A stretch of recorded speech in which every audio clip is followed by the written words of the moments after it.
That all took 48 hours, and isn't that good?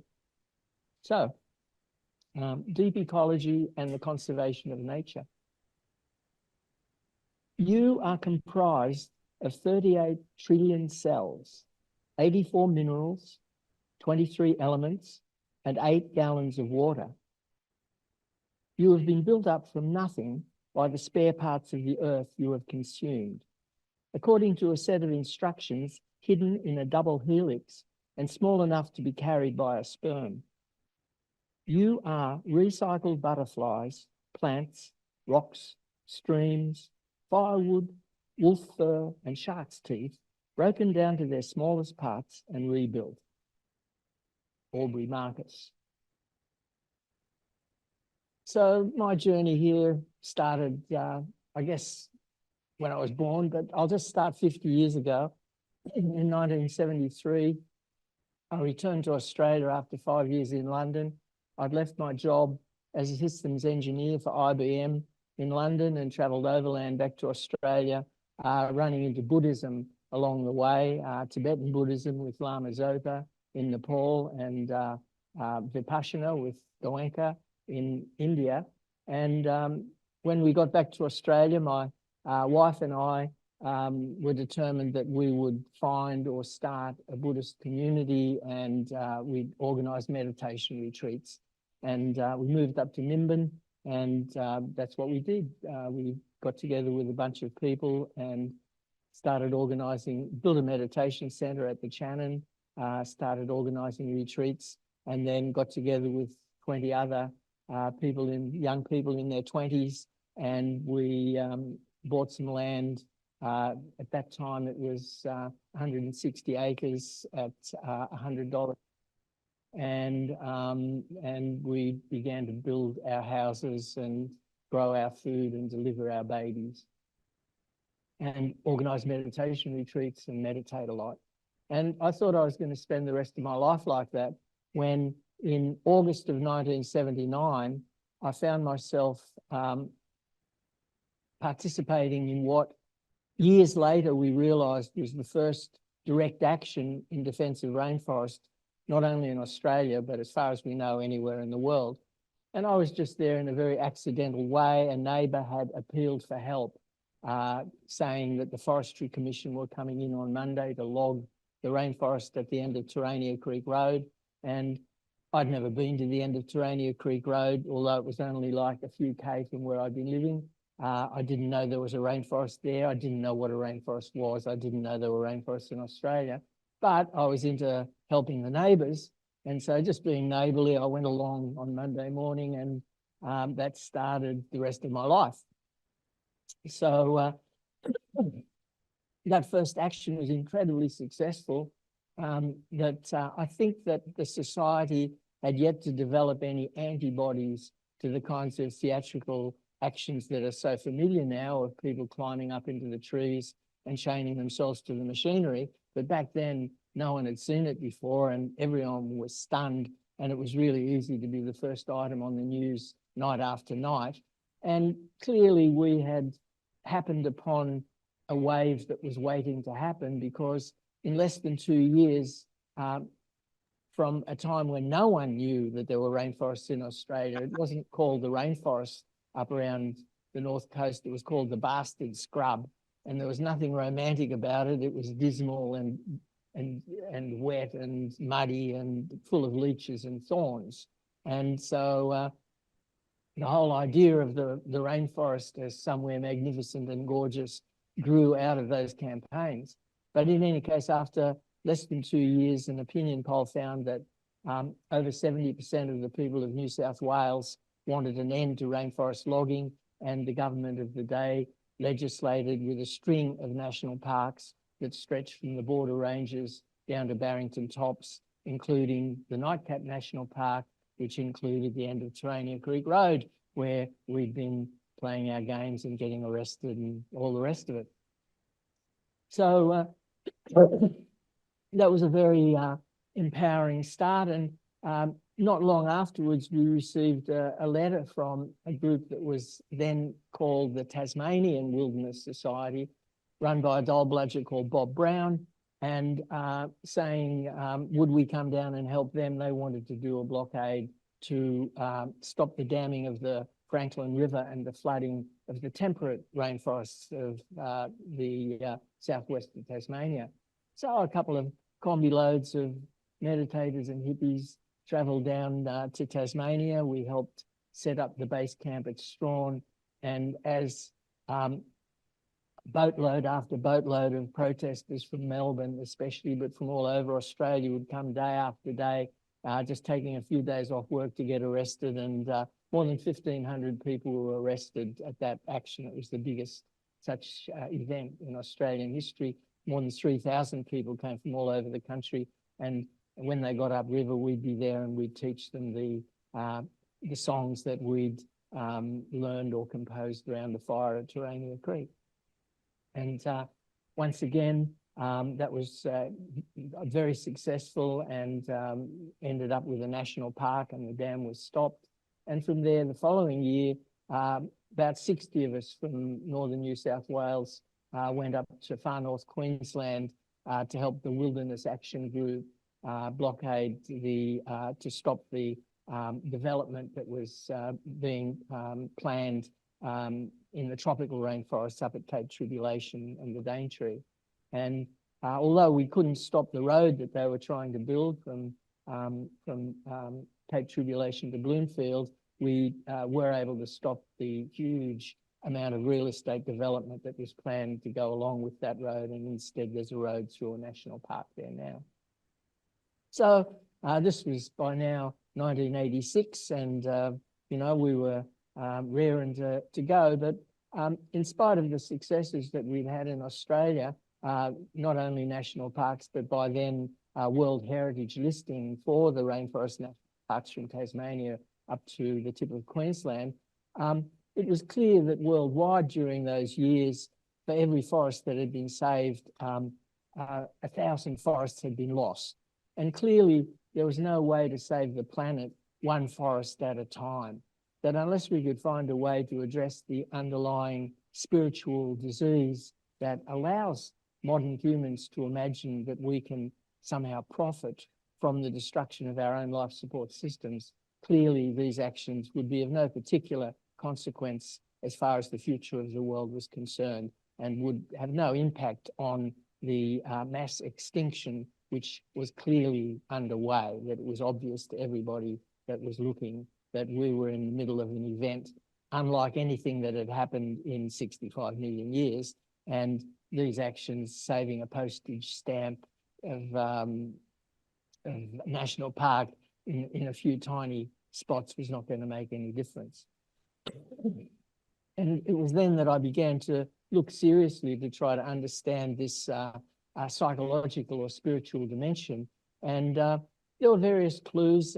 Paul Ehrlich, who visited Australia at that time, professor from California, said that we are sawing off the branch that we're sitting on.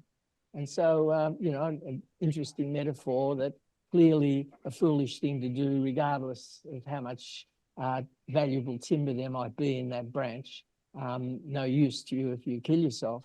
And in a similar vein, James Lovelock, who gave us the Gaia theory, the idea that the earth itself is alive, he said that what we're doing to the rainforests is as if the brain were to decide that it was the most important organ in the body and started mining the liver. And so once again, we get this picture of this very clever brain, very technically competent, able to consider this mining operation, but clearly deluded, not understanding that it occupies the same body as the liver and it can't profit by such a venture. But it was really only when I ran into deep ecology that I felt that my questions were being answered. So deep ecology is the philosophy of nature that was, the term was coined by the late Arnie Ness, who was the professor of philosophy at Oslo University. And according to Ness, underlying all of the symptoms of the environmental crisis is the illusion of separation between human beings and the rest of the natural world, the illusion of separation. And he said that illusion is the result of anthropocentrism or human-centeredness, the idea that human beings are the center of everything. So from an anthropocentric perspective, we are the crown of creation. We humans are the measure of all being. Only human beings have intrinsic value. Everything else may have instrumental value if it's a resource for us. The world consists of human beings and resources. The earth itself has no value until humans add their labor and intelligence in order to create value. If you look at the philosophy of economics, you'll find that value is something that human beings construct. Nothing has any value until human beings create that value. And so the earth itself is just dirt until we do something with it. We turn it into something valuable. And that's kind of why environmentalists are facing such an uphill struggle to do anything under those circumstances. So I'd like to read you a quote from Arnie Ness. He wrote, "Early in life, the social self is sufficiently developed so that we do not prefer to eat a big cake alone. We share the cake with our family and friends. We identify with these people sufficiently to see our joy in their joy and to see our disappointment in theirs. Now is the time to share with all life on our maltreated earth by deepening our identification with all life forms, with the ecosystem, and with Gaia, this fabulous old planet of ours." The philosopher Immanuel Kant introduced a pair of contrasting concepts which deserve extensive use in our effort to live harmoniously in and for nature: the concept of moral act and that of beautiful act. Moral acts are acts motivated by the intention to follow moral laws at whatever cost. That is, to do our moral duty solely out of respect for that duty. Therefore, the supreme indication of our success in performing a pure moral act is that we do it completely against our own inclination, that we hate to do it, but are compelled by our respect for moral law. Kant was deeply awed by two phenomena: the heaven with its stars above me and the moral law within me. If we do something we should because of a moral law, but do it out of inclination and with pleasure, what then? If we do what is right because of positive inclination, then, according to Kant, we perform a beautiful act. My point is that in environmental affairs, we should primarily try to influence people towards beautiful acts by finding ways to work on the inclinations rather than their morals. Unhappily, the extensive moralizing within the ecological movement has given the public the false impression that they are primarily asked to sacrifice, to show more responsibility, more concern, and better morals. As I see it, you need the immense variety of sources of joy opened through increased sensitivity towards the richness and diversity of life, through the profound cherishing of free natural landscapes. We all can contribute to this individually, and it is also a question of politics, local and global. Part of the joy stems from the consciousness of our intimate relation to something bigger than our own ego, something which has endured for millions of years and is worth continued life for millions of years. The requisite care flows naturally if the self is widened and deepened so that protection of free nature is felt and conceived of as protection of our very selves. We need the immense variety of sources of joy opened through increased sensitivity towards the richness and diversity of life, through the profound cherishing of free natural landscapes. What I'm suggesting is the supremacy of ecological ontology and a higher realism over environmental ethics as a means of invigorating the ecology movement in the years to come. If reality is experienced by the ecological self, our behavior naturally and beautifully follows norms of strict environmental ethics. We certainly need to hear about our ethical shortcomings from time to time, but we change more easily through encouragement and a deepened perception of reality and our own self, that is, through a deepened realism. How that is to be brought about is too large a question for me to deal with here, but it will clearly be more a question of community therapy than community science. We must find and develop therapies which heal our relations with the widest community, that of all living beings. And it's that last part of developing these therapies that became central to my life and my work in the subsequent decades, and I'll go into that. But before I do, I just want to once again look at this concept that he brings of ecological identity or ecological self. He said that ecological ideas won't be enough to save us. What we need is ecological identity. And what that ecological identity looks like is much better expressed through poetry than through a more prosaic approach. So I'd like to share a poem by one of the ancestors of the deep ecology movement, the great California poet Robinson Jeffers, which I think speaks to this question of ecological identity. It's called Signpost. I entered the life of the brown forest, the great life of the ancient peaks, the patience of stone. I felt the changes in the veins in the throat of the mountain, and I was the stream draining the mountain wood, and I the stag drinking. And I was the stars, boiling with life, wandering alone, each one lord of his own summit.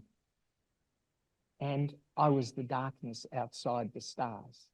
I contained them. They were part of me. I was mankind also, a moving lichen on the cheek of the round stone. They have not made words for it. To go beyond things, beyond ages and hours, and be all in all time, in the motionless and timeless center, in the white of the fire. How can I express the excellence I have found? Robinson Jeffers.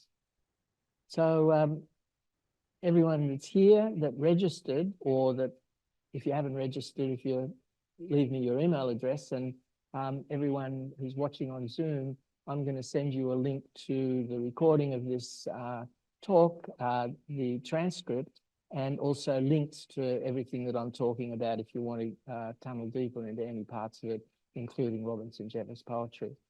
And I'd like to mention, while I'm with poetry, another great California poet who, you know, is an important part of the deep ecology movement, the illustrious Gary Schneider, now in his 90s, still teaching Zen Buddhism, still writing poetry.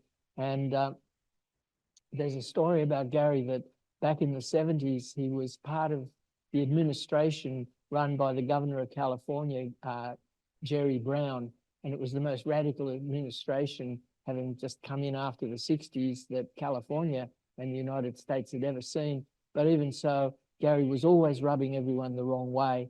And one day his boss came up to him and said, "Gary, why is it that whatever the issue, you're always going against the flow?"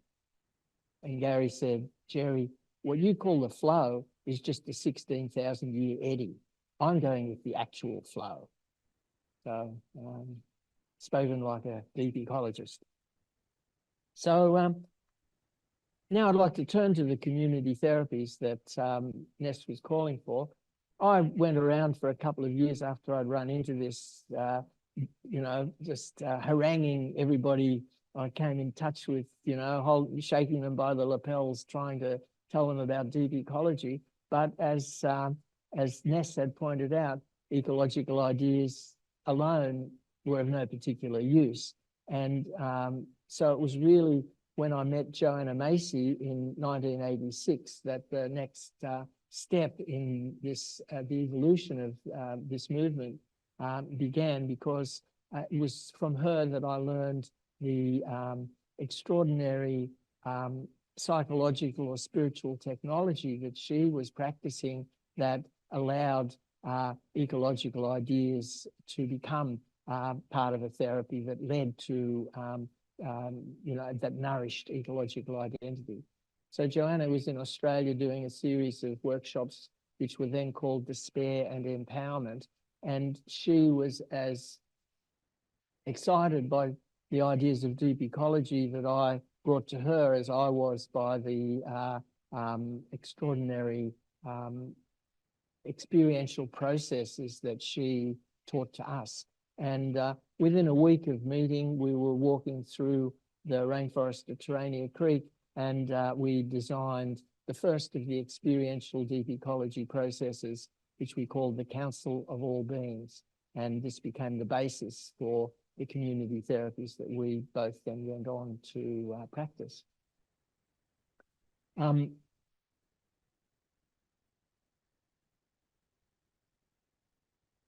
About a year later, I wrote to Joanna. She was back in America, and I told her that I'd been doing workshops wherever I could find a group of people that would stay still. I would practice, doing this work with them. And I kept having new ideas about things that seemed to be congruent, and so I would try new things. But what was amazing was that everything that I tried worked. And everything that I tried had this profound effect upon the people and on the circle of people. And how could this be? And she replied that she felt that whenever a group of people gets together with the shared intention of healing that illusion of separation between ourselves and the living earth, it's that intention that does all the heavy lifting. And once you have that intention, it hardly matters what you do after that, and that it's not this particular process or that particular process.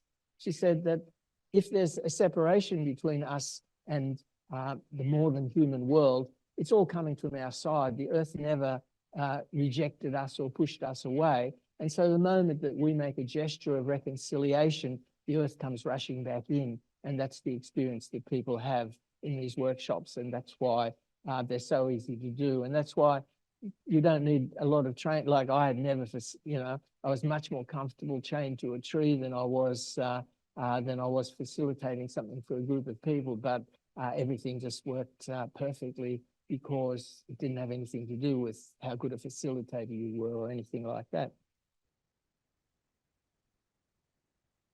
And so Joanna and I have been offering deep ecology workshops ever since. I used to travel all over the world doing this. I'd spend 4 to 6 months of the year outside Australia, mostly in the United States, but in Siberia, all over the place. But now I've used up more than my share of the carbon, and so I'm staying at home in Australia for now. But there's a large number of people that have started facilitating this work in Australia and in other countries. Joanna and I got together with Arnie Ness and Pat Fleming, an English woman who's now living in Tasmania, and we wrote a book in 1988 called Thinking Like a Mountain Towards a Council of All Beings. And one of the links that I'll send you is to the PDF version of that book. If you're interested, you can read it. And that book contains Arnie Ness's essay that quote came from, that I shared a little while ago. And that's been translated into a dozen languages, and people are practicing these things all over. Joanna now calls it the work that reconnects. And so for the rest of this session that we're having together, I'd like to model it on the spiral of the work that reconnects. And that spiral starts with gratitude.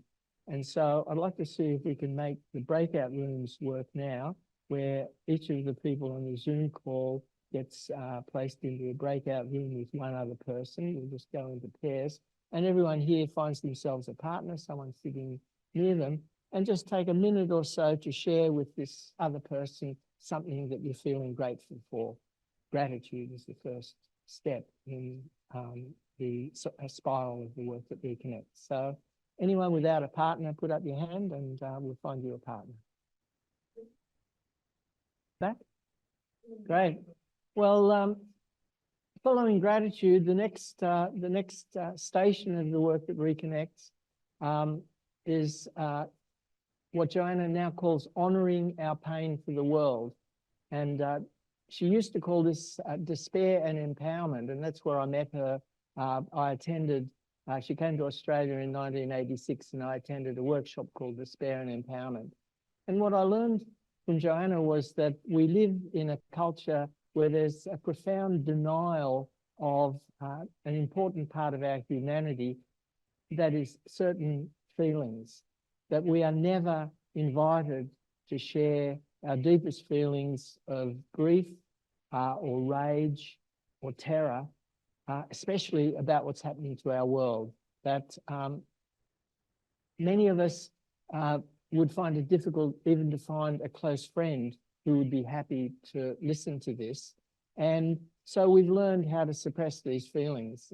And all of us have learned how to successfully suppress these feelings, because we wouldn't be able to survive out there. The fact that we're here and not in an institution somewhere shows that we've successfully learned this. And however, this has some important consequences. And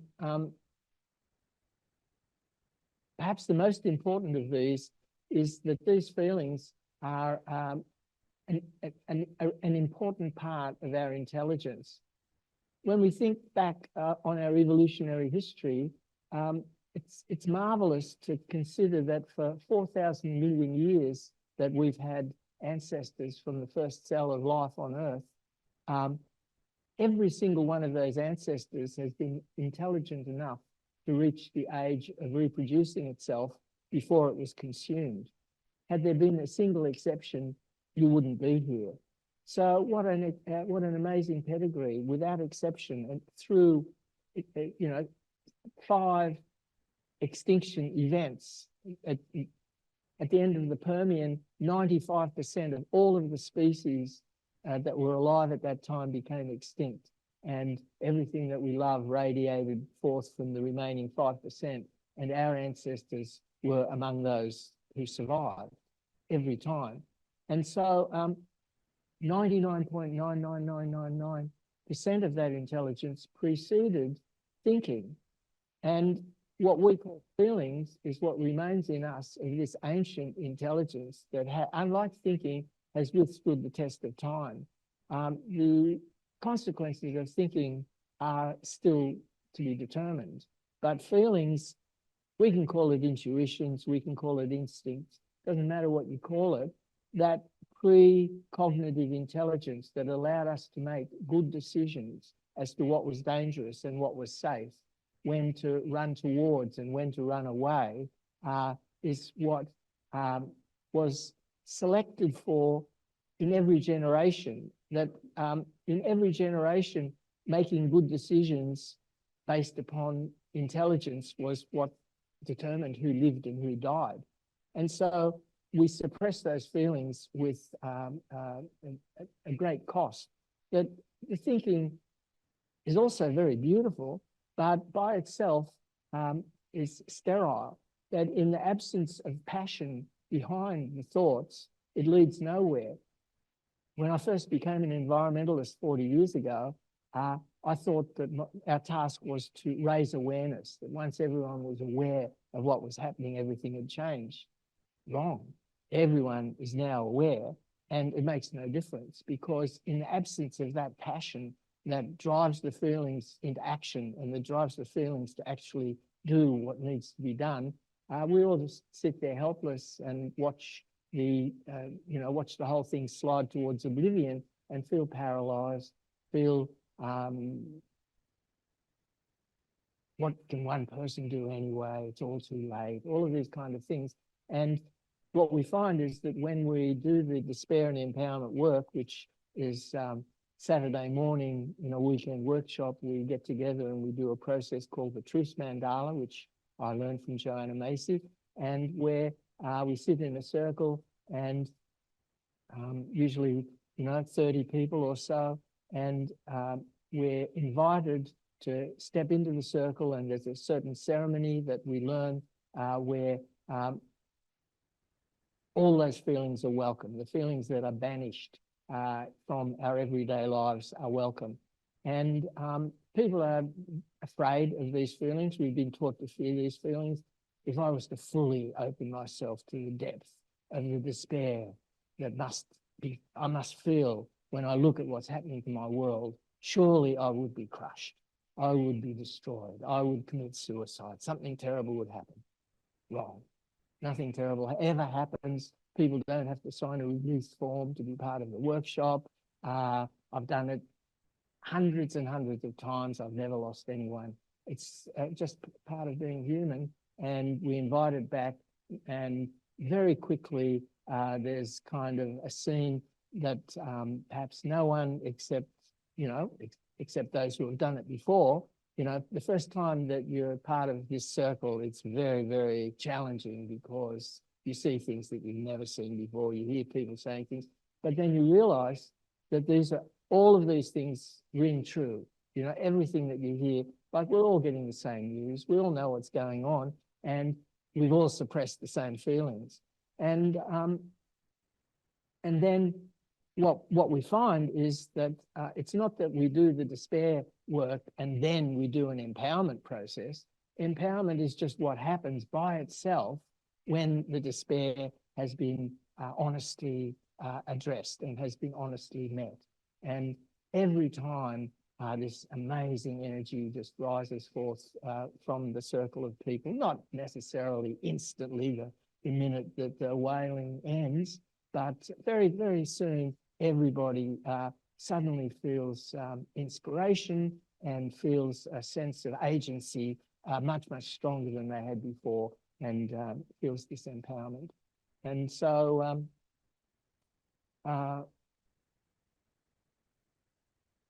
in a short conversation like this, there's no way to actually practice this, but all I can do is to say, I hope to see you at a weekend workshop one of these days, and that you'll try this out for yourself, because it's probably the most important thing that I've learned in my life. And Joanna Macy is my teacher, and I'm forever indebted to her having opened my eyes. And so from honouring our pain for the world, we move to the next station in the work that reconnects, which Joanna calls seeing with new eyes.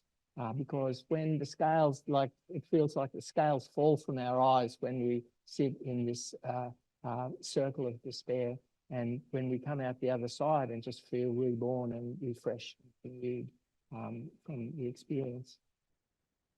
So, yeah, see where we're up to. So there are many different kind of processes for seeing with new eyes. So I wasn't sure what to talk about tonight, but what I feel like talking about is another one of my heroes, the late Thomas Berry. And one of the processes that I do on Saturday nights in the Deep Ecology workshops, the weekend workshops, is based upon Thomas's work. Thomas Berry was a famous Catholic theologian in the second half of the last century, perhaps the most important progressive Catholic theologian of his age. And quite late in his life, he had an epiphany and discovered suddenly that he was no longer a theologian, but had become a geologian. His attention turned from God, as he had conceptualized him through his whole Catholic upbringing and practice, to God as being something that was no other than the earth itself, that he saw that the earth had given rise to this extraordinary evolutionary progression that came now to human beings. And at some point from human beings arose this idea of God, of the idea of trying to grasp the spiritual dimension of the universe. And he spoke Thomas spoke about creation myths and the importance of creation myths, that every culture has a story. When the children say, well, how did we get here? How did this all start? Everyone has an answer to that. And so he says there are 10,000 beautiful stories that human beings have come up with to answer those kinds of profound questions of the meaning of us being here. And he said each of these is very, very beautiful, but the problem is they tend to be at war with each other, that we are we and they are them, precisely because we've got a different answer to this question, because we've got a different story.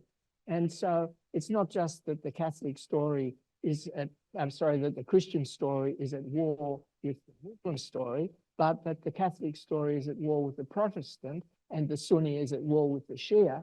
And Thomas said, it's too late for all that now. What we need now is a story that unites humanity, not that divides us. And so he proposed that the story revealed by empiricism, revealed by science, was the only story that he could see that might be able to bring people together. Because he said, you know, a Muslim astronomer looking through a telescope back to the origins of the universe, and a Hindu, you know, will be able to agree about what they see, you know. And so he said, however, that we can't leave it to the scientists to tell this story because they don't know how to tell a good story. They don't know how to turn that truth that they found into a creation myth, because the creation myth requires the awe and stunned like wonder. And so he called upon poets and mystics and musicians to find ways to tell the story that science was revealing in order to turn that into a good creation myth. And so what we do on Saturday night is a process called the Cosmic Walk, which was devised by Sister Miriam Therese McGillis, a Catholic nun from Genesis Farm, a community in New Jersey. And we create a scale model of the universe from 13.7 billion years ago. And it's a spiral of hemp 50 meters long. And along it, there are 2 light candles appropriately placed. And as each candle is lit, the story of the emerging universe comes into being. And as we come towards the end of this spiral, we're only a few centimeters from the end of the spiral. It's still all dinosaurs. And we realize that there's no candle small enough to accurately portray the human story, which comes at the end. And so that's just a very beautiful ceremony that we perform. But for tonight, I'd like to honor Seeing with New Eyes with a poem by Drew Dellinger, who was a young rapper from Prescott, Arizona, who responded to Thomas's call for the poets to tell the story. This is called The Universe Jam.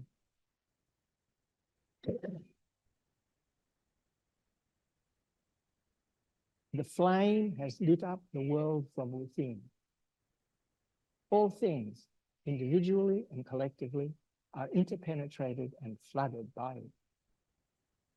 You who mold the manifold so as to breathe your life into it, I pray to you. The first verse is the universe pours forth like a sea of mist, out of the void, unmanifest silence. Space-time comes into existence, unseen shaping, swirling and hurling.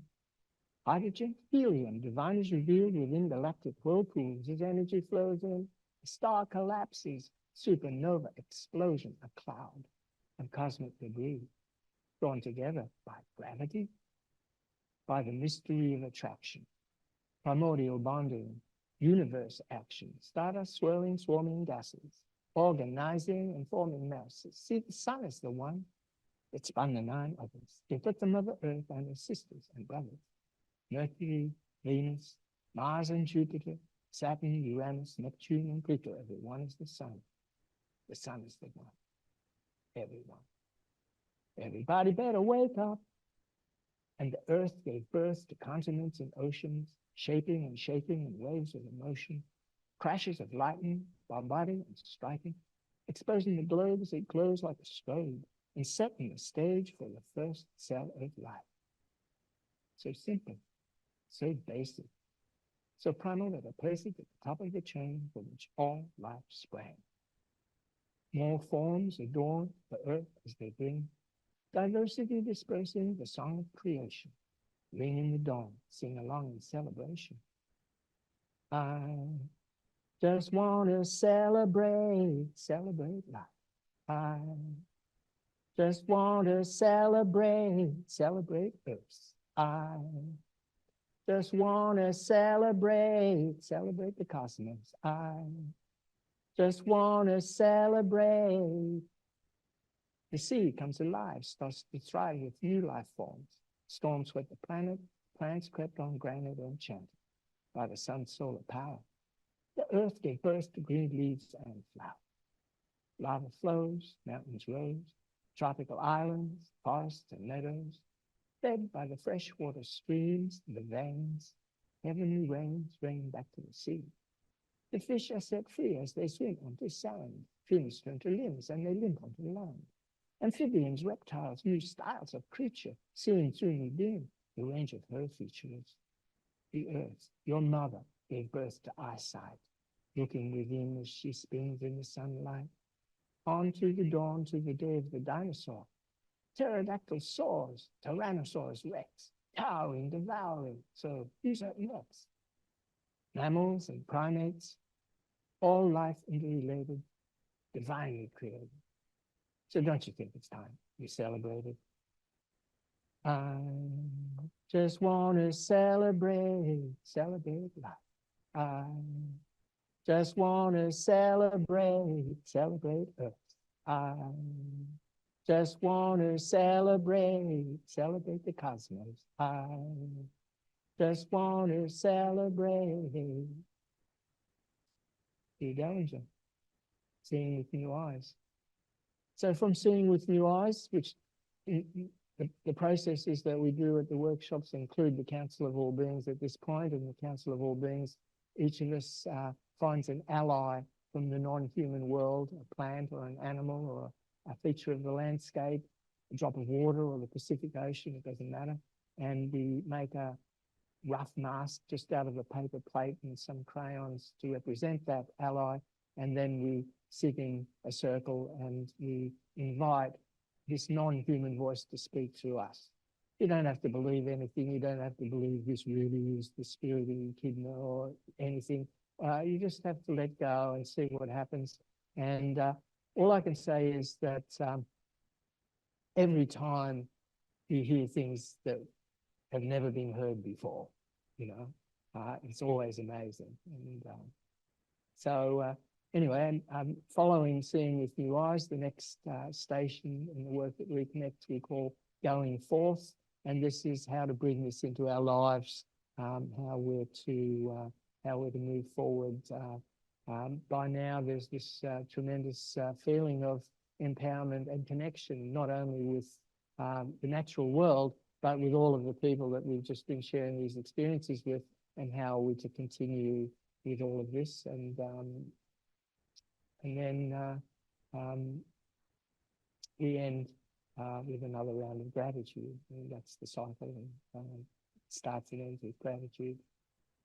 So before coming to you know, a conversation, which is where I'd like to go, I'd like to talk a little bit about where this is going forth for me.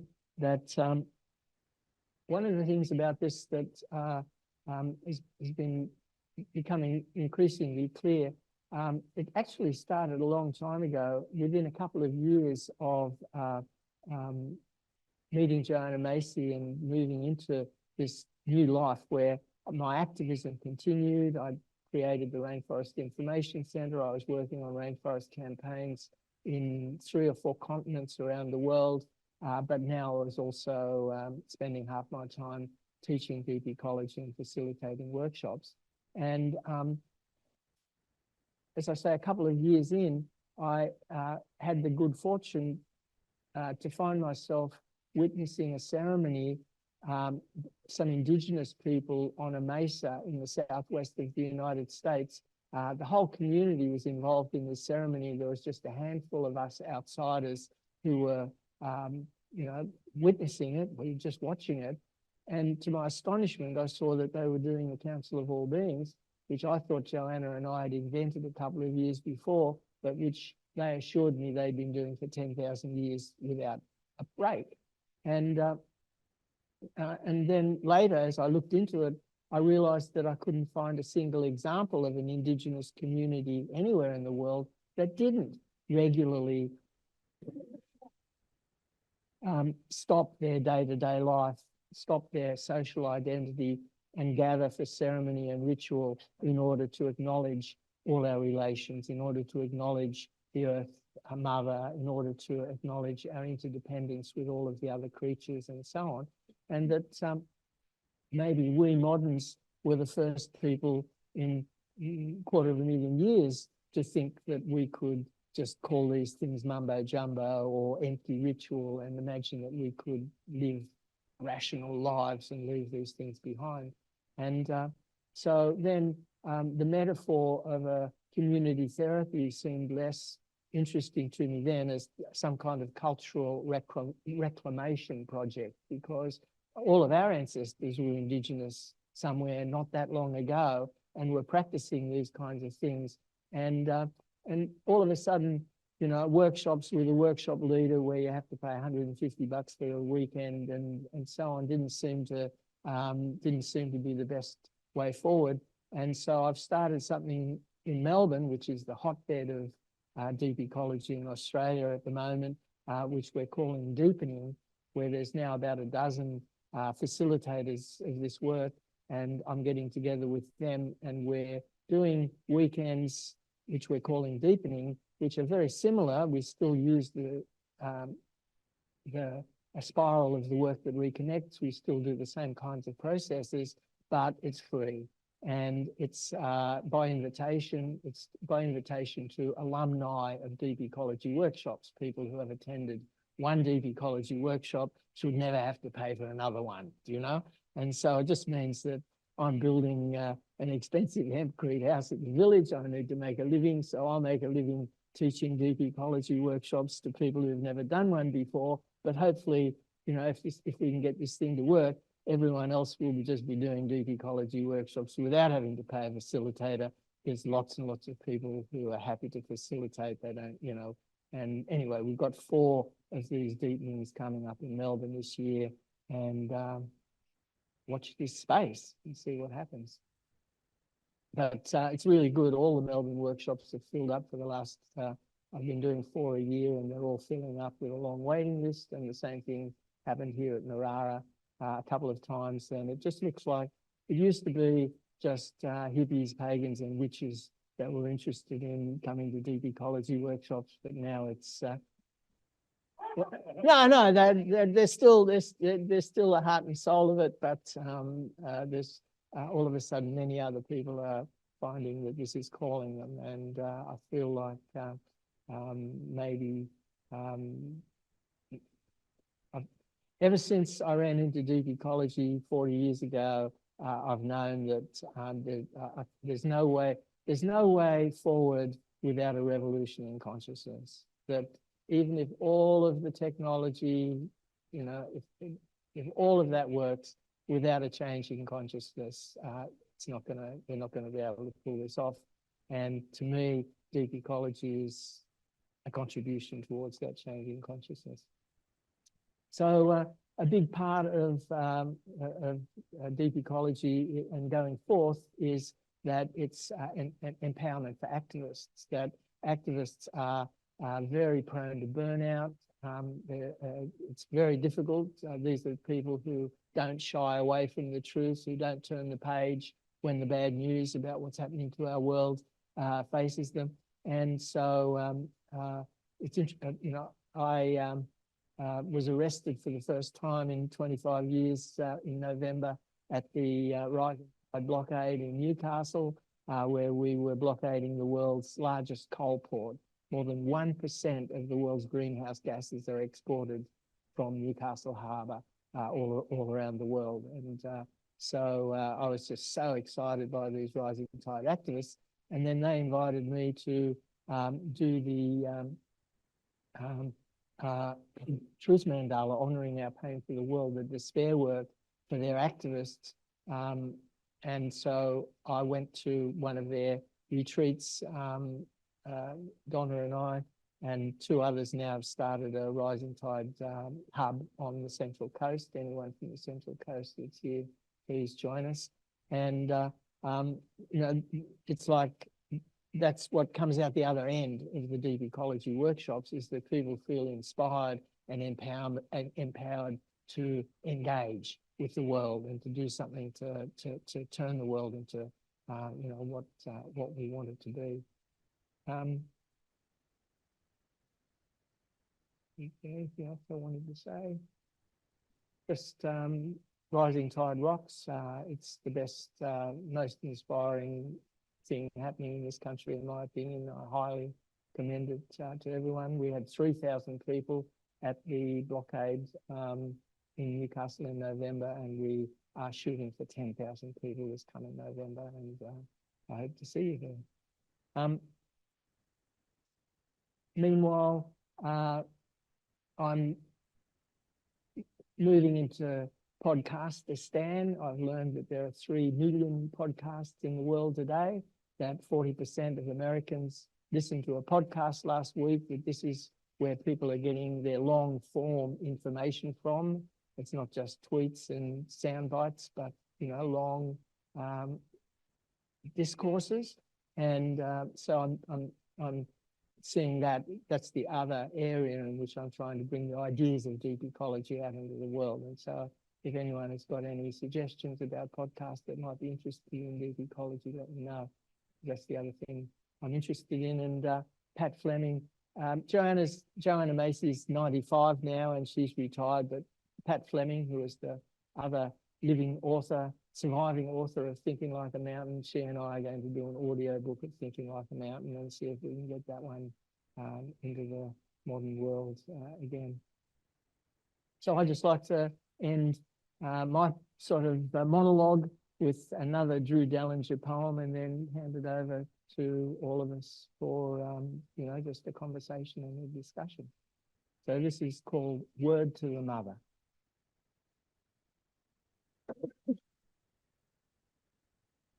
Word to the mother. I once was blind, but now I see. I understand that the planet is the source of me. Literally. Just like a mum gives birth to a babe, Mother Earth's given birth to everything we made. Word to the mother. Source of every other thing, every being in the ring of creation. And every individual is a manifestation of the grace innate in this place, space, and time. Expressing the blessing. Caressing my mind. Holy osmosis, that's what the cosmos is. Moon, universe, earth, being. From the beginning, the spinning universe possessed a spiritual interior inside the manifest. Blessed with a blast from the past, the at last days, the Big Bang rang, sprang, sang from the start through the void, like a joy from the heart of the dark. And the light's the birthright of us all. You and I are all the fireball. A higher call inspires all with a sense of place. Let us find the divine mind behind every face. I've just begun to recognize the whole soul force. Word to the mother. Word to the source. We've got to get back to the mother. We've got to get back to the earth. We've got to get back to the mother. We've got to get back to the earth. Word to the mother. So how dare we have the nerve to disturb the planetary source, the very force that brought us alive? If she ain't in effect, there ain't no way to survive. How can we see no wisdom from the ecosystem? This industrialized phase, crazed to pave highways, yikes, 50,000 toxic sites? Nuclear power plants constructed with haste without any clue what to do with the waste. Radiation, seeping deep in the nation, losing patience with corporations and abusers, grinning like they're winning when we'll all be the losers. They ignore natural forces, deplete our resources. We're, of course, all your horses. Mother, may I try and say why? My society lost sight of the whole as we try and we try till we die to control the earth's dream. That can never be tamed, and that can never be sold, and that can never be known. What's a shame and as lame is that we thought it was clever to dam every river ever. Never, never land is at hand until we see and we discover there ain't no other. It's absurd to have to say it, but word to the mother. We gotta get back to the mother. We gotta get back to the earth. We gotta get back to the mother. We gotta get back to the earth. The story of the mother, as I reminisce, was enough to make this brother eco-feminist. How can we limit the limitless exponential growth potential? Economy is secondary, Earth's essential. The mother exists in every wave on the sea, in every bird in the sky, in every leaf on the tree. Community, unity, you and me, family, all of us children born of 4 billion years of the blood, sweat, and tears of the earth. We need to let her be. Let her go. Set her free, let her fly, let her flow, let her grow and unfold the way the mother intended. Activities that damage the earth must be suspended. Listen, because we're missing what the mother's advice is. She'll help us deal with ecological crisis. She's mightier than Aphrodite or Isis, and twice as creative, illustrative of the point. And the earth gives birth to them now.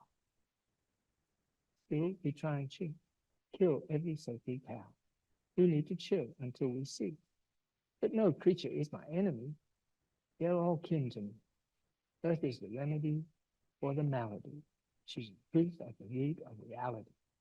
The elements in my bones are left over from the swirling stardust of a supernova, made by the earth and the breath of the one. Reigns in the flames of the suns, in the heart. Each part contains the sum of the whole. Earth body, earth spirit, universe, soul. Word to the mother. You got it, mother. We gotta get back to the mother. We gotta get back to the earth. We gotta get back to the mother. We gotta get back to the earth. Keep going, John. Thank you.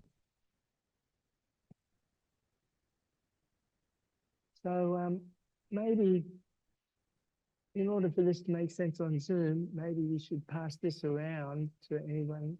Oh, I've got another one. Okay. So I'm happy to answer questions, but happier still if, to your statements. What do you think about all this? Anyone want to start us off? And people on Zoom can just put questions or comments into the chat.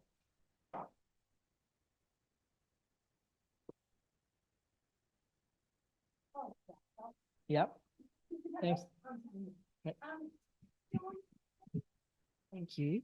How have things changed in the participation in the workshops? The age of people, the passion of people, and the intent? Well, I think there's a lot more young people and more old people. I think you had more, the middle-aged people are still there, but somehow we're getting teenagers, and that's always very challenging and moving to hear a teenager talking about how their despair about the future is just something that I highly recommend for any older person if you ever get the chance.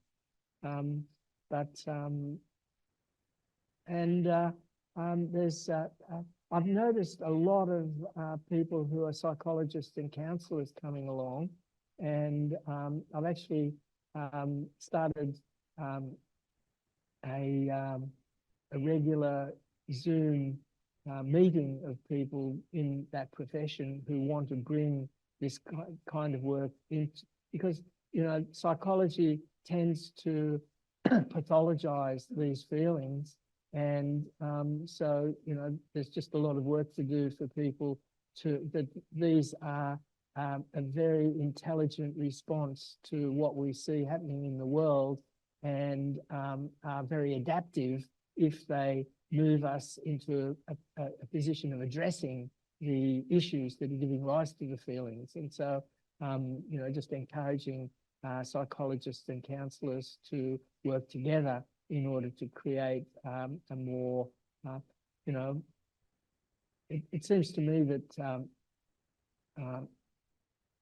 therapy, when we understand that there is no self in the absence of air and water and soil, and to draw that boundary, and that the self is all here encapsulated in this skin bag, and all of that is the environment, you know, that you can't, it's a social fiction. That self, it cannot exist.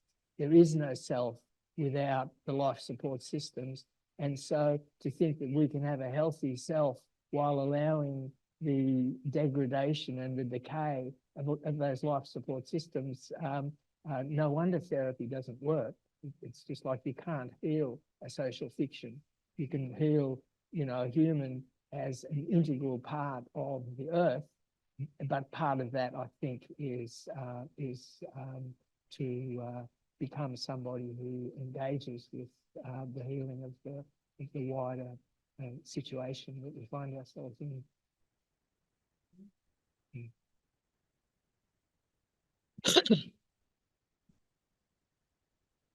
Thank you so much, John. So I've been looking forward to finding out a bit more about what deep ecology is, and you've certainly helped us to understand that this evening.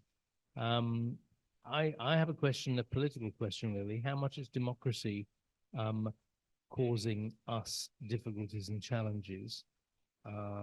Because clearly it seems that the lobby groups and the powers of the multinationals, the more powerful than governments and countries, have vested interest in maintaining the status quo, maintaining their profits, and they seem to be supported by democracies. And is there a difference between some political systems dealing with this and others, or is it just political structures compared to individuals trying to make the healing start? Really good question. I would have to say it's above my pay grade or something like that. That I don't have a good answer to that. I totally see the problem that you point out, and I haven't got any good ideas on that level. You know, like I just feel like my work, I feel like I'm receiving orders. I don't know exactly where I'm getting them from, but my orders are very much to be working with circles of people and with these ideas. And I haven't been given any instructions as to what to do about those political systems. But maybe there's someone else in the room that could speak to that. Donna?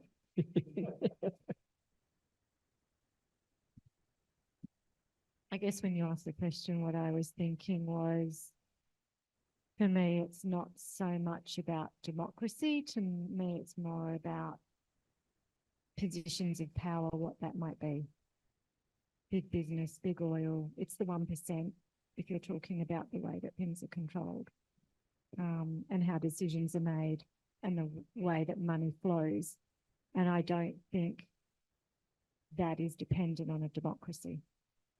I think that can happen in communism, that can happen under any structure that we have politically. So I don't think it's democracy specific, but that's just my view.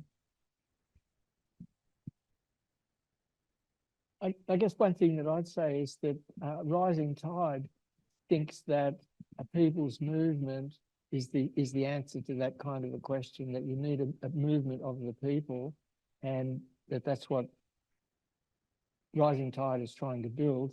And I can only say I hope they're right.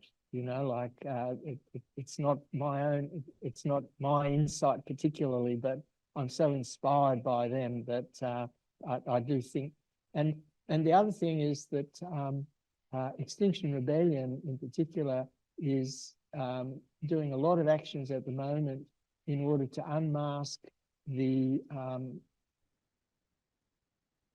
disinformation campaigns funded by the fossil fuel lobby, the Koch brothers, and all of the, it's not 1%, it's 1% of 1% of 1% of the scumbags at the very top of all of this, who are trying to create doubt and confusion deliberately in order that those profits can keep rolling in.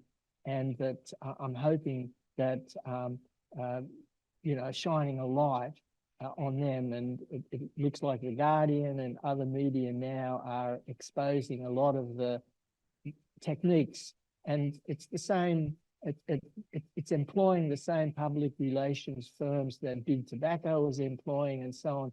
And as this becomes visible and conscious, and rising tide becomes 100,000 people a year after next, maybe there's a way forward. I don't know. Yeah, thanks very much, John, for all of your words tonight. I'm interested in a comment you made about the people who look at the news and see the news and feel disempowered, and then the process of becoming engaged and then empowered, if you like. And one of the big things in the news lately is, of course, the number of women that have died through intimate violence in this year and last year and the last year and the last year. And this year it seems to be rising. And I'm wondering how your work can, I suppose, help men in particular, or those identifying as men, understand that they need help and they need to stop doing this killing. And how do you get to that point through anything that you've got to offer? Because it's one of the things that pops up, if you like, every day on the news. Once again, maybe there's someone else that can speak to that. I'm really happy that you brought that into the conversation, but I don't have, I think, you know, there's a tendency for, I'm thinking of, you know, like after the revolution, it's going to be okay. You know what I mean? Once everybody is connected, like if only people would lose that sense of separation from the living earth and from each other, this kind of tragedy would end, you know. And but it doesn't exactly convince me. But you know, that's so maybe I would have to say I don't know that I'm doing anything for that at all. Yeah. I just would like to hope that we can encourage and educate people to have as much rage about the deaths that are coming from the damage we're doing to the environment as to women, because it obviously is also something that we have to get people to respond to and be angry about it and change the dialogue.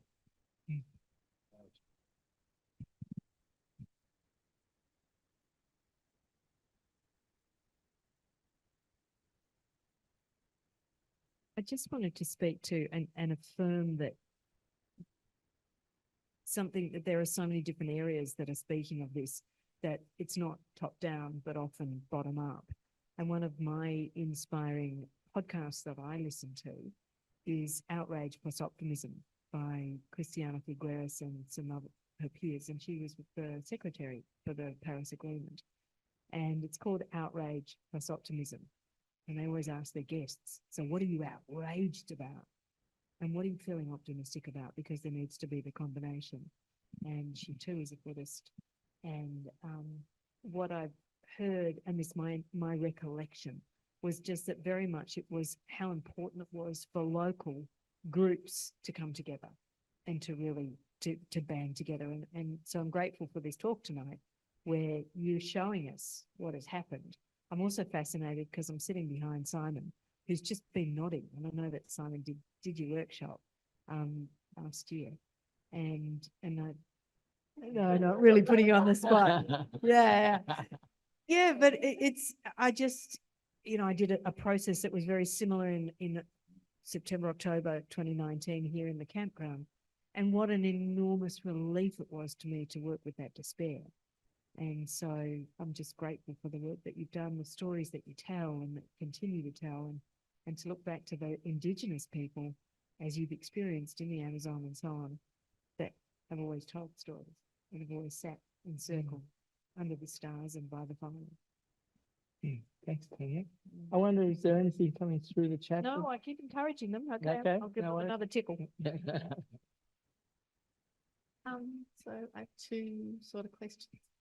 One is, I'm just wondering whether you've done any follow-up with people who've done your courses to see how the inclination persists, and just, because I know, like, I went to Plum Village last year, and it was really similar. It was around environmental meditative practices, and it's really easy to get really inspired and excited, and then it just sort of, yeah. So I'm just wondering if you've got anything to say around sort of the longer term implications. And the other thing that really I struggle with is how much can we take from the earth? How much is enough, but not too much? How much? Because, we do, like you were saying, we're made from the soil and the water. So we are consuming those things. We are taking them. And what is okay? And I look around, and we're sitting in this building, and there's metal and plastic, and what is okay? At what point do you say, okay, that's not okay, but that is okay? And of course there's blur, but like, what should I be upset about? And what is, like, I work in horticulture, and I just know all the chemicals they use and the amount of water they use, and that they don't put biology back into the soil, and how upset should I be? So yeah, anyway, they're my sort of questions. Well, I'll start with the second one. And Arnie Ness, as the philosopher, the school of philosophy that he practiced is called skepticism. And skepticism as a philosophical notion isn't exactly the same as the vernacular use of that term.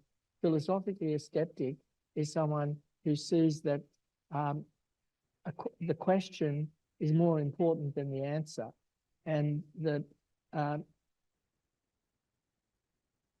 we should, when we find a good question, we should look at the answer as being very temporary and contingent, and not be satisfied, not allow the answer to push the question away, but only to allow it to deepen the question. And so I think that question is one of those questions where whatever answer we might come up with tonight, you shouldn't be satisfied with it. It doesn't matter what it is, because it's just a very temporary answer, and we'll have to find a better one tomorrow and a better one the day after, and so on. So I think Arnie Ness's answer would be, good question. The kind you want that kind of question to keep you awake at night. It's the kind of question that you want it to annoy you and irritate you and not leave you alone. And so I think that's more important than any opinion I might have, because I mean I grew up in luxury. I'm utterly privileged. When I look at other people, let alone other species, and the suffering that's going on. Am I 1 in 1,000 or 1 in 1,000,000 in terms of the good fortune I've experienced? So who am I to be answering the question like that? Yeah. And then in terms of the long term, I think that's one of the reasons why I'm more interested in the deepening than anything else, is because what I found, and what everybody finds who does this work, is that by lunchtime on Sunday, everybody is in an amazing space of like an altered state.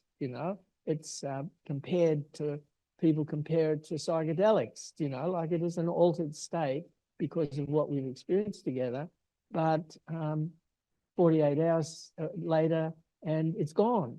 And perhaps one of the reasons why Indigenous people have these practices regularly, not just once in a year or twice in a year, but over and over and over again throughout the year, is because this isn't just because we're modern people and we go back to our modern lives and quickly lose touch with what we've come to understand, but it's just part of the human predicament, is that we easily get lost in the merely social and lose touch with that larger you know, ground of the earth itself that supports all of this. And so I think, but, you know, having said that, I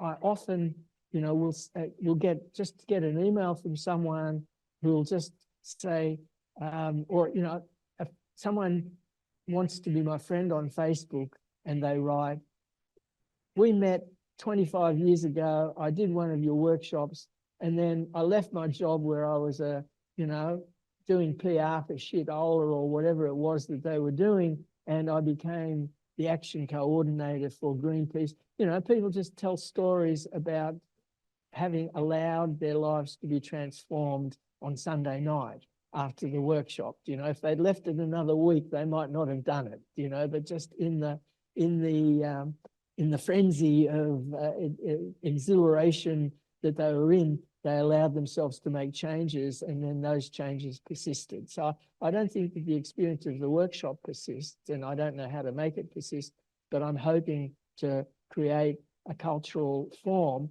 so that every weekend somewhere there's going to be a group of people meeting together and remembering these things. And, you know, you can just go online and go, oh, I just have to catch a train to that place and I'll be back there, you know, so that it's not that you retain the experience, but you certainly retain the knowledge of where you can find it again, something like that.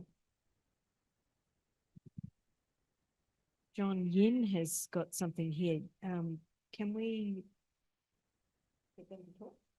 Yeah. Yin, are you happy to say that aloud to John? Oh, yes. Can you hear me? Yeah. Okay, great. First of all, thank you so much, John, for this really fascinating talk, and also Tanya for your really helpful notes online.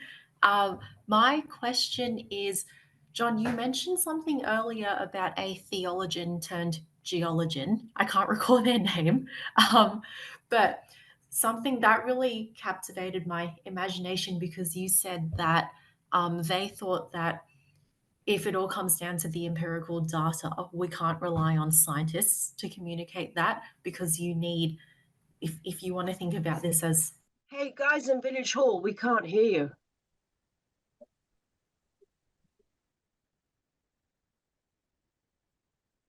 Okay, I'll read, if that's okay, Yeah. what Yin has written. I can't recall the name of the theologian turned geologian, and how that person thought we needed poets, musicians, etc., to communicate the story with a requisite amount of awe. In light of this, what does John think about our role as the everyday person in communicating the deep ecology story? E.g., we are all creative beings.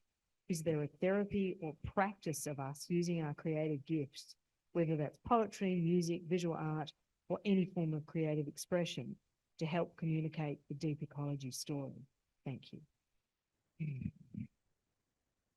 Well, I guess that's another one of those good questions. I think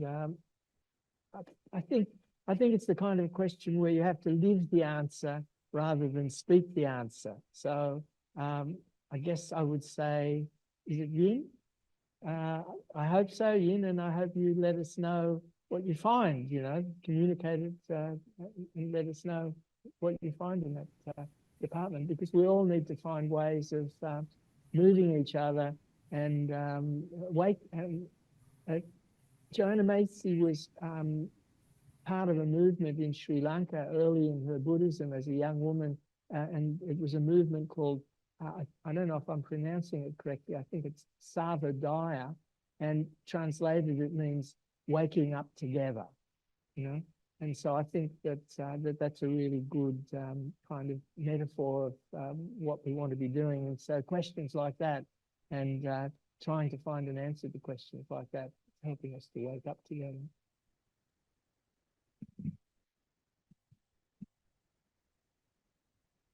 Joanna, a good storyteller? Okay. Is Joanna a good storyteller? Joanna's a great storyteller. Yeah, so I think maybe that's part of it. Yeah. We could all become better storytellers. And I guess the way to become better storytellers is to tell more stories.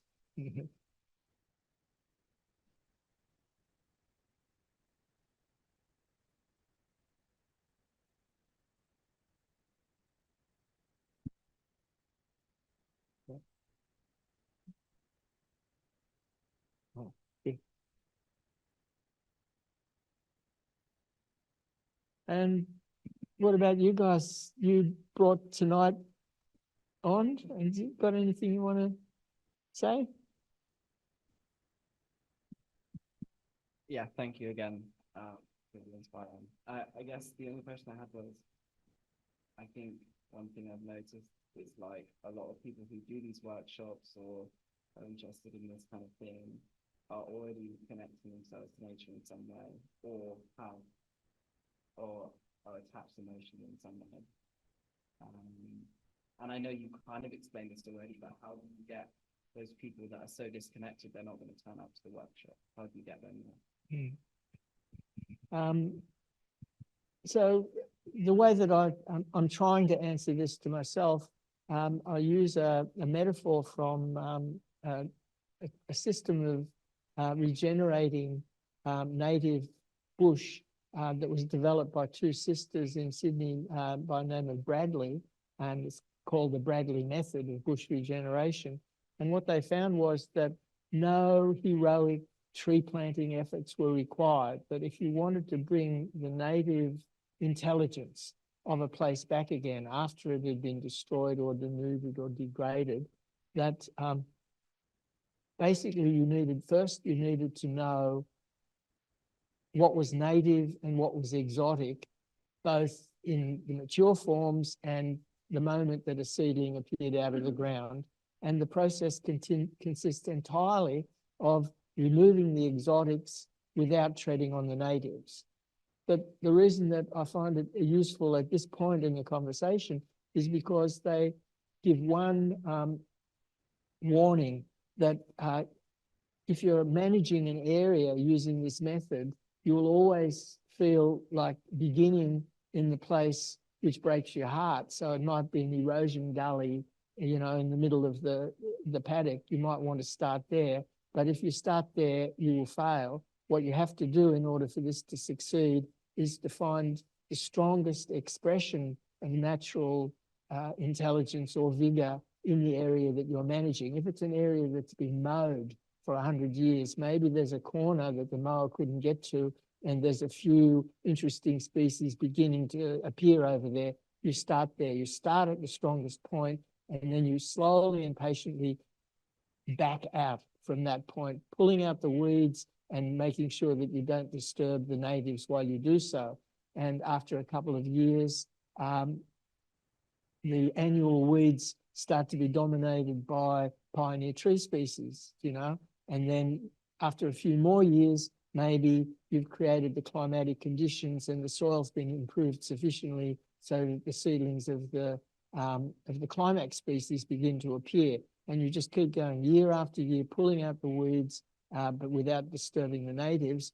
And before you know it, 10 years later, maybe you suddenly realize you're back up to that erosion gully. And by that time, the forest that is following you out is strong enough to be able to take that in its stride, you know? And so I'm just hoping that that is a good metaphor for what we're talking about, that we have to start with the people who want right now to participate in these kind of things. And it appears that that number is growing, you know, like I never used to have workshops that filled up. I never used to have waiting lists on the workshops. That's what's happening now. And so I'm hoping and that the people who are coming are the kind of people who 20 years ago, I would have been really surprised to see them at my workshop. But now it's no longer a surprise because 3/4 of the people in my workshop are people with jobs. They work in IT, they're teachers. My last workshop, there was a senator from the Victorian Parliament was there. And just before that, a professor from the University of New South Wales was there. And then she said she wanted to facilitate. And so she's been facilitating them with me. So it's like, these aren't the, the executive director of Shell, we haven't got there yet, but it just does feel like it's reaching further into, into the mainstream than it ever did before. And I've got my fingers crossed.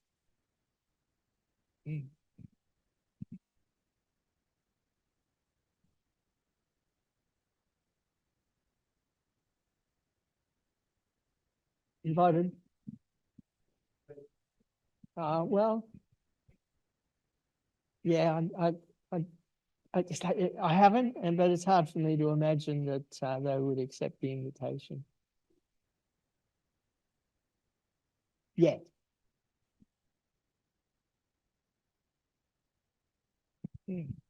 So, and this might be, you might give me the same answer that you gave me before, actually, by Ness, but I get really sort of disturbed by the difference between, like you were talking about weeding just now. So, for example, killing exotic animals or even taking out beautiful plants that may have a level of sentience as an individual, but as a community, perhaps there's some distortion, all of which is being instigated by human activity. And so for me, that's a huge disturbance within myself about the individual versus the community. And I wondered if you had any comment on that.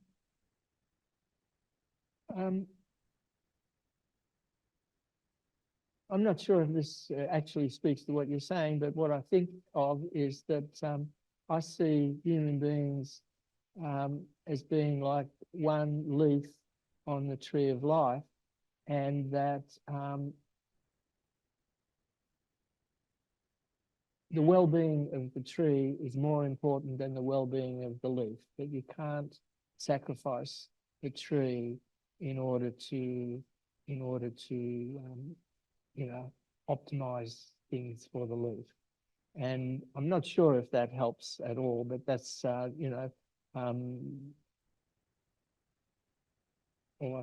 I can say. Yeah, that's my comment.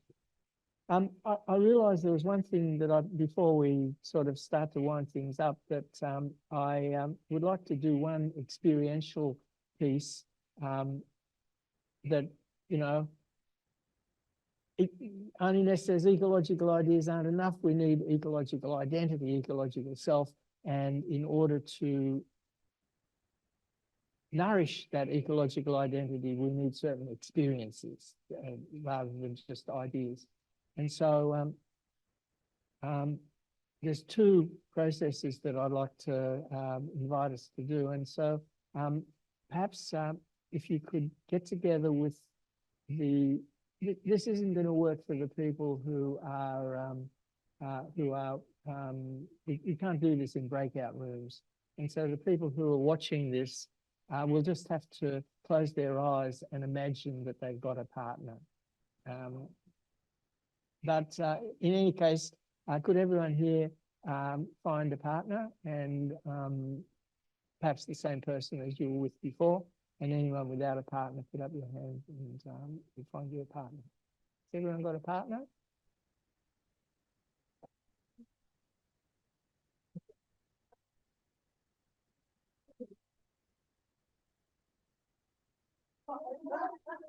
It'd be better. Simon's done this before, so so unless see if there's one person who doesn't have a partner. Yeah.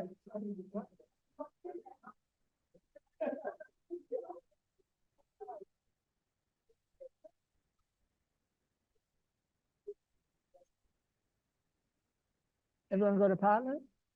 Right, okay, so now take this person's left hand in your left hand and close your eyes.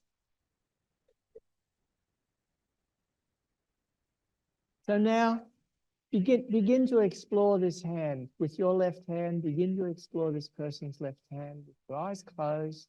Begin to explore this hand and explore this hand as if you'd never touched anything like this before. So with great innocence and with a sense of curiosity, what is this thing? You know, like see if you can find out about it, get to know it.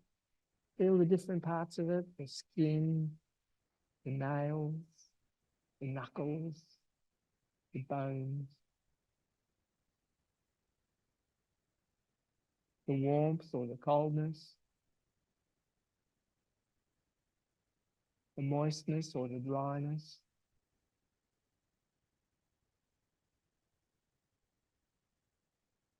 And see if you can learn anything about the person whose hand this is. Are there calluses on this hand that indicate the use of tools, or are there calluses on the fingertips that indicate a guitar player? You know, just see if there's any clues in this hand about the person.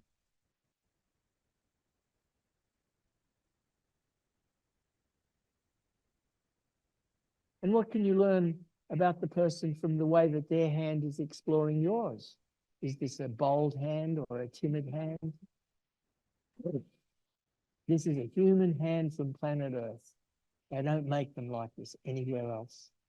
And so now greet this hand, and through this hand, greet humanity.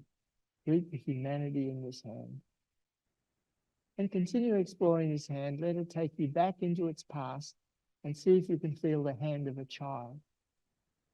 This hand once belonged to a child. Smaller than it is now. More tentative, perhaps. I've heard that in just 7 years, every cell in the body is replaced. So perhaps there's not a single particle in this hand that was there in the hand of the child. And yet, somehow we understand it's still the same hand. And let this hand take you back further still and see if you can feel the hand of a tiny baby. Tiny baby reaching out to explore its world for the first time. Much, much smaller. Clumsier. Not armored. Delicate, sensitive instrument, exquisitely fashioned for exploring and understanding its world. Now, with the help of your imagination, let this hand take you back further still and see if you can feel the hand of a non-human primate. This hand existed before there were any human beings. Feel the strong, opposable thumb, perfectly fashioned for swinging from branches, fashioned by swinging from branches. And those strong fingertips able to pluck fruit from a tree, but very sensitive, able to judge the ripeness of that fruit. And let this hand take you back further still into its story and see if you can feel the hand of a reptile. Before there were any primates, this hand belonged to a reptile. Can you still feel the claws of that reptile in these wimpy fingernails?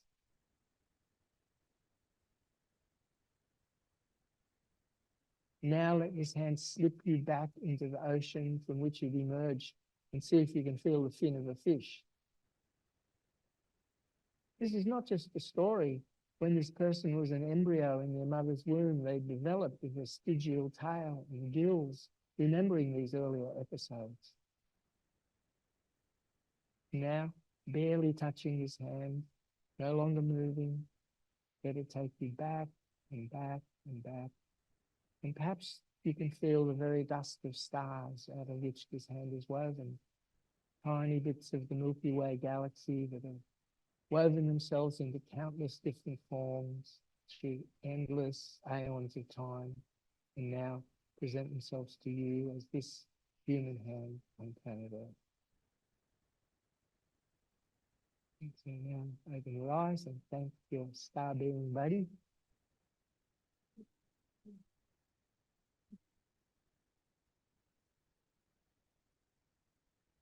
So this is one of the processes that we do on Saturday morning in a weekend workshop, and it's part of just meeting people. There's a whole bunch of processes where we meet people in an unusual way. You know, we're introduced to people in ways which we don't usually meet people, and it starts to loosen us up and soften us up, ready for other experiences which are out of the ordinary experiences of our lives. So I wanted to share that.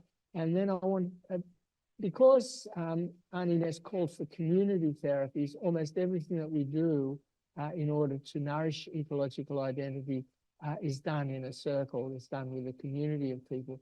But there's one process that I've found which is a process that we can do as individuals, and which I find very, very useful for remembering who I really am when I'm feeling confused and lost and I've forgotten it. And it's something that you can do just when you're by yourself. And this was the reason why I brought that sapling of a bunya pine, which grew from a seed that I found out the back gate in Strickland Forest. And this is the reason why I asked people at the Zoom that if they wished, they should have a line of sight to some green growing plant or tree, either through an open window or a plant in a pot sitting on their desk or whatever. And there's a little bit of background to this process that I want to go back about 2,000 million years, when our ancestors were single-celled organisms living in the ocean. And at a certain point, there was a crisis of starvation. What happened was that we had become too successful for our own good, and the free lunch that the ocean provided had been used up. All of the freely available nutrients were now tied up in the bodies of the huge population explosion that had taken place in the oceans. And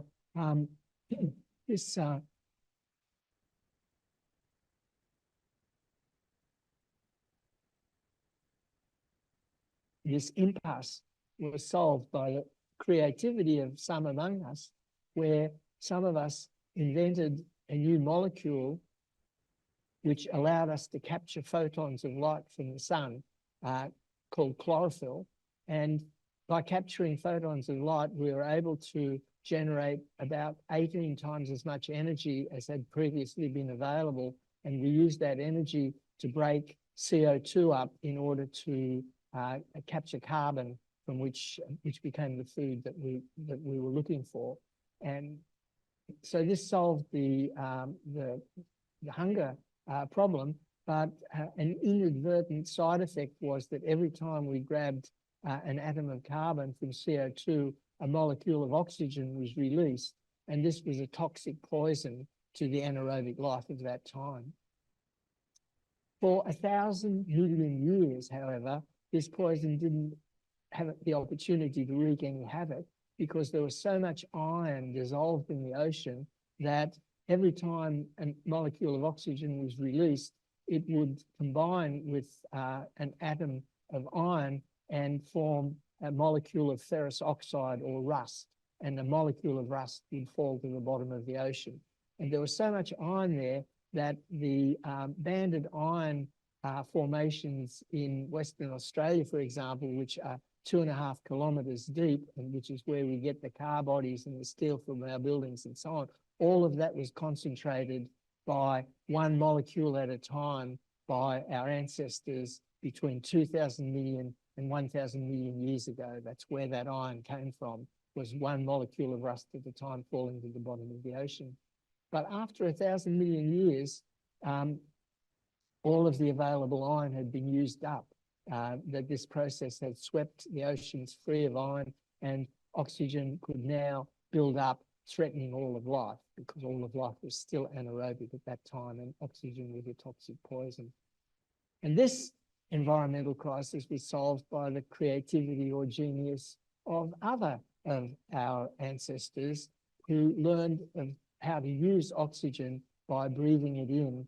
And this was done by a new molecule where the chlorophyll was a string of a lattice of carbon surrounding a single atom of magnesium, that's chlorophyll. And by substituting an atom of iron in the center of that molecule for the atom of magnesium, the heme molecule appeared, and that became the hemoglobin, which would transport oxygen through all animal bodies ever since that time. And so this ancient cycle of partnership between the chlorophyll and the heme, between the ancestors of the plants and the ancestors of the animals like ourselves, has continued ever since then. And if either of them stopped, then the whole thing would collapse. So it's a partnership that has created the world that we live in.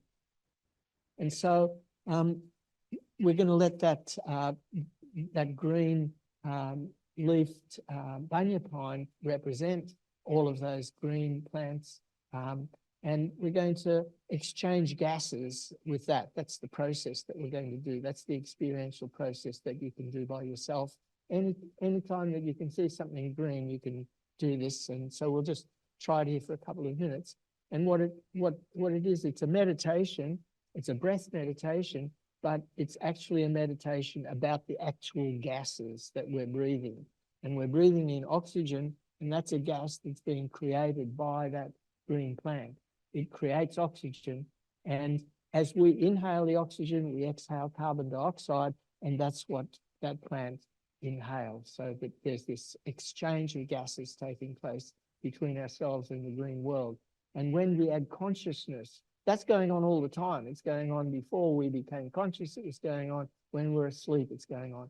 But when we add consciousness to that process, and the way that we're going to do that is with each out-breath, we're going to remember that this out-breath this exhalation is exactly what that plant needs in order to survive.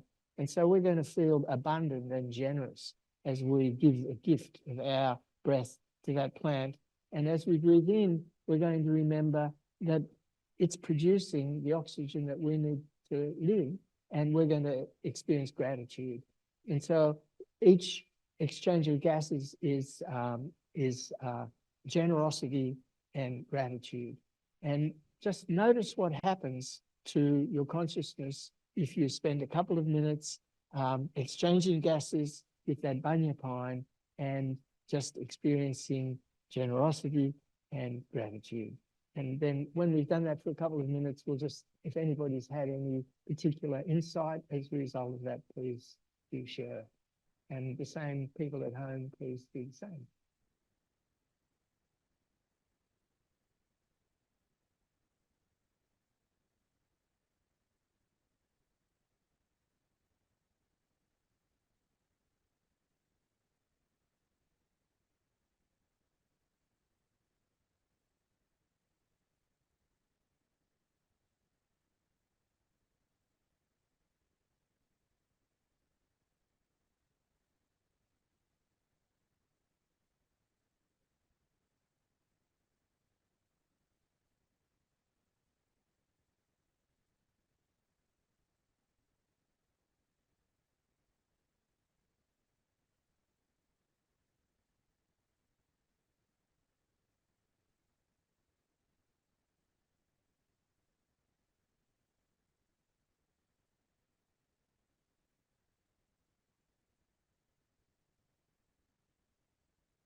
Thank you.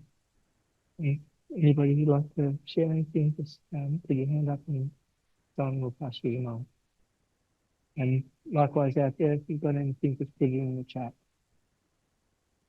See ya. Yeah, yeah, yeah. Thanks for inviting us all along. Do you want me to take this back? No, Thanks very much. yeah, sure.